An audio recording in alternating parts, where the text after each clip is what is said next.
अस्सलाम वालेकुम व्यूअर्स, उम्मीद है आप सब लोग खैरियत से होंगे। व्यूअर्स व्यूअर्स आज की हमारी इस वीडियो के अंदर हम लोग डिस्कस करेंगे एफआईए के अंदर असिस्टेंट सब इंस्पेक्टर की पोस्ट। ये पोस्ट की एक्सपेक्टेड डेट क्या है, और साथ ही साथ इस वीडियो के अंदर आपको एक कंप्लीट गाइड भी प्रोवाइड की जाएगी कि आपकी कौन कौन से एलिजिबिलिटी क्राइटेरियाज हैं, कौन कौन सी शराइत है जिनको आपको कंप्लीट करना होगा, मुकम्मल करना होगा एफआईए में एएसआई भर्ती होने के लिए। अब आगाज में बताता चलूँ, सीट्स कम अनाउंस होंगी लेकिन सीट्स इंशाल्लाह बहुत जल्दी अनाउंस होने वाली है। कम से मतलब ये है कि 200 के करीब सीट्स अनाउंस होंगी। हम इतने कॉन्फिडेंट क्यों हैं कि 200 के करीब सीट्स अनाउंस होंगी? क्योंकि आपके सामने ये जो इन्फॉर्मेशन शो हो रही है इसकी वजह से फोर्सेस की खाली असामियाँ ख़त्म करने से इस्तिस्ना भर्ती की इजाज़त दे दी गई है वजारत दाखिला की तरफ से। ग्रेड 1 से लेके ग्रेड 16 तक 16,000 असामियाँ जो खाली थी उनके ऊपर भर्ती की मंजूरी दे दी गई है वजारत दाखिला की तरफ से। और वजारत ख़जाना ने भी पूरी सपोर्ट दिखाई है। और ये जो अफवाहें और हवाई बातें फैली हुई हैं कि रिटन टेस्ट नहीं होंगे क्योंकि डिपार्टमेंट्स को फंड्स नहीं प्रोवाइड किए जा रहे, तो ये आपके सामने इंफॉर्मेशन है। वजारत ख़जाना पूरी तरह सपोर्ट कर रही है, मंजूरी में अपना उन्होंने एक्सेप्टेंस भी दी है और साथ ही साथ सपोर्ट करी है डिपार्टमेंट को जो भी अपनी भर्ती का सिलसिले का आगाज कर रहा है। तो 200 के करीब सीट्स आएंगी, 200 से थोड़ा सा ऊपर यानी 205 206 सीट्स हो सकती हैं, लेकिन इतनी ही आपकी सीट्स होंगी जिनके अंदर से चंद सीटें ऐसे की होंगी, यानी कि एक सीट के अगेंस्ट मल्टीपल कैंडिडेट्स compete कर रहे होंगे। अगर आपने इस कंपटीशन में एक्सेल करना है, कंपटीशन में आगे जाना है, तैयारी का आगाज करना है क्योंकि आप ऑफिसर भर्ती हो रहे हैं, तो आप हमसे हमारे नोट्स को एक्सेस कर सकते हैं। स्क्रीन के ऊपर आपको इन्फॉर्मेशन शो हो रही है। 500 रुपीज़ के अंदर हम आपको कंप्लीट नोट्स प्रोवाइड करते हैं एफआईए के, जिसके अंदर एक एक डिटेल प्रोवाइड की जाती है आपको। सिलेबस को मद्देनजर रखते हुए स्क्रीन के नीचे हमारा नंबर रन हो रहा है। 1000+ कंप्यूटर एमसीक्यूज, 1000+ करंट अफेयर्स के एमसीक्यूज, 1000+ इंग्लिश एमसीक्यूज, आपको ये सारी डिटेल्स प्रोवाइड की जाती है। मजीद आपको और पाक स्टडीज, साथ ही साथ आपको आईक्यू भी प्रोवाइड किया जाता है टू मेक श्योर कि आपका पेपर अच्छा हो। इसी के साथ आइए कुछ एलिजिबिलिटी क्राइटेरियाज को डिस्कस करते हैं और इसी के साथ साथ कुछ सिलेबस के ऊपर भी नजर डालते हैं। इसी के साथ आइए सबसे पहले अब हम एलिजिबिलिटी क्राइटेरिया पे डिस्कस करते हैं। क्वालिफिकेशन, आपकी एजुकेशन जो है वो आपकी सेकंड क्लास या ग्रेड सी के साथ बैचलर्स होना चाहिए from a recognised HEC university. इसके बाद आपके फिजिकल पैरामीटर्स कुछ यूँ होंगे। हाइट आपकी 5 फीट 6 इंच होनी चाहिए लड़कों के लिए और 5 फीट 4 इंच होनी चाहिए लड़कियों के लिए। ठीक है, हाइट के ऊपर कोई कॉम्प्रोमाइज़ नहीं होगा। आप हमारी वीडियोस भी देख सकते हैं, यूट्यूब पे मजीद वीडियोस भी देख सकते हैं। खड़े कैसे होना है आपने, खड़े होने का तरीका आपका ठीक होना चाहिए। लड़के लंबे होते हैं, लड़कियां लंबी होती हैं, बट द थिंग इसके वो प्रॉपर्ली खड़े नहीं होते हैं, जिसकी वजह से उनकी जो हाइट रिकॉर्ड में आती है वो छोटी आ जाती है।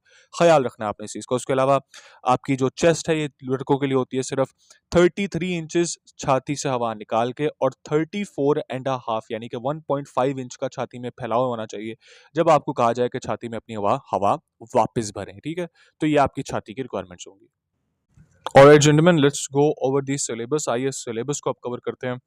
असिस्टेंट सब इंस्पेक्टर जो बीपीएस 9 की सीट है, इसका सिलेबस कुछ यूँ होगा आपके लिए। Islamic studies if you are a Muslim, non Muslims के लिए एथिक्स का होगा। मुस्लिम्स के लिए जो इस्लामिक स्टडीज है 10% आपका पेपर इस्लामिक स्टडीज का होगा, यानी कि 10 के करीब, अगर 100 सवाल हैं आपके तो 10 के करीब सवाल आपके इस्लामिक स्टडीज के होंगे। 10 के करीब आपके सवाल पाकिस्तान स्टडीज के होंगे, जो मुताला पाकिस्तान हमने पढ़ी हुई है किताब, हमारे एजुकेशन का हिसाब। उसके बाद इंग्लिश का section is a very significant section, काफ़ी बड़ा सेक्शन होता है इंग्लिश का। इंग्लिश के अंदर आपके पास सवाल ज़्यादा कॉम्प्लिकेटेड भी नहीं होते, but you need the understanding. आपको रिपीटेड क्वेश्चंस में से सॉल्व्ड पास पेपर में से मटेरियल चाहिए ताकि आपके पास एक अंडरस्टैंडिंग हो कि कौन से पैरामीटर्स के अंदर रहते हुए आपके सवाल आते हैं। उसके बाद general knowledge, facts and figures, domestic या फिर करंट या फिर वर्ल्ड फैक्ट्स एंड फिगर्स, आपको इन सारी चीज़ों का पता होना चाहिए। Once again, general knowledge 20% section, it's a big section. Okay, then we have computer 20%. As we move forward into the technological era, it is very necessary हमारे ऑफिसर्स को computer का नॉलेज अच्छा होना चाहिए, एडुकेट होना चाहिए। Sub inspector Punjab, ASI Punjab police, sub inspector Punjab police, इनका भी एक बड़ा significant portion of test is computer. तो कंप्यूटर आहिस्ता आहिस्ता एक बहुत सिग्निफिकेंट सेक्शन बनता जा रहा है हमारे ऑफिसर्स के सिलेबस का। हम आपको 1000+MCQs प्रोवाइड करते हैं टू मेक श्योर कि आपकी कंप्यूटर की तैयारी अच्छी हो। इसी के साथ आईक्यू, आईक्यू आपका इंटेलिजेंस होता है, इंटेलिजेंस की एप्टीट्यूड आपकी देखी जाती है। 20% सेक्शन आपका आईक्यू का होता है, वेरी ईजी। मेरी नज़र में आईक्यू सबसे आसान होता है क्योंकि ये कॉमन सेंस के सवाल होते हैं। These are not too difficult, also not too easy but also not that difficult. तो आपको ज़्यादा इसके ऊपर घबराने की भी ज़रूरत नहीं होती है। IQ majority of the candidates pass कर लेते हैं। हाँ, अलबत्ता हम आपको मुकम्मल नोट्स प्रोवाइड करेंगे, यानी कि आपको हमारे ऊपर पूरा एतमाद होगा कि हमने आपको जो मटेरियल प्रोवाइड किया है उस मटेरियल से आप 100% पास होंगे, ये हमारी आपको गारंटी है।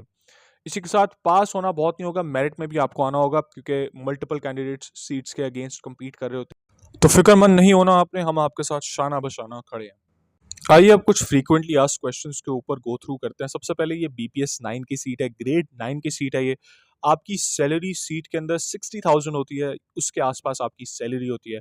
फैसिलिटीज़ में आपको मेडिकल प्रोवाइड किया जाता है, रेजिडेंशियल सपोर्ट दी जाती है डिपार्टमेंट की तरफ से, और आपको मील्स वगैरह भी प्रोवाइड किए जाते हैं ड्यूरिंग ट्रेनिंग। ट्रेनिंग की ड्यूरेशन आपकी 6 से 9 महीने की होती है, इट डिपेंड्स। उसके बाद आपकी जो रिस्पॉन्सिबिलिटीज़ हैं as a assistant sub inspector वो कुछ यूँ होंगी। The job involves enforcing laws related to smuggling, smuggling से मुतल्लिक आपने एनफोर्समेंट करनी है लॉज की, narcotics, currency offences, foreigners, immigration, passports and offences with inter provincial implications, यानी कि सूबों के दरमियान के कोई ऐसे ऑफेंसेस जहाँ पे इंटर प्रोविंशियल इम्प्लीकेशंस हो रही हो। आप देख रहे हैं पंजाब पुलिस जहाँ पर छोटे-छोटे स्ट्रीट क्राइम्स को फाइट करती है, एफआईए बड़े लेवल पर क्राइम्स को कम्पीट कर रही होती है, तो इनका काम भी बड़ा है। ड्यूटी आवर्स आपकी 8 होती हैं, तो इट्स नॉट दैट हेक्टिक।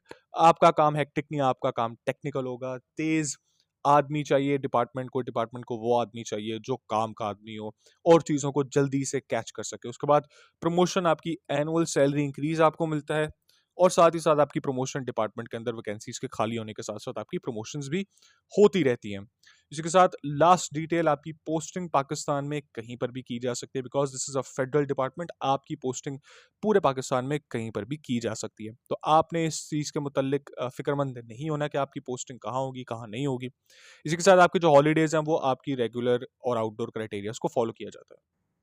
इसी के साथ बहुत शुक्रिया आपका हमारा वीडियो देखने का। स्क्रीन के नीचे हमारा नंबर ऑन हो रहा है, आप उस नंबर पे हमें कांटेक्ट करके हमसे नोट्स ले सकते हैं। इनकमिंग जॉब है, जल्दी से तैयारी का आगाज़ करेंगे तो आप उतना ही आगे एक्सेल करेंगे। इसी के साथ बहुत शुक्रिया हमारा वीडियो देखने का। अल्लाह ताला आप सब लोगों को कामयाब करे, हमारी दुआएं आपके साथ हैं। और चैनल को सब्सक्राइब कीजिए, वीडियो को लाइक कीजिए। अल्लाह हाफ़िज़।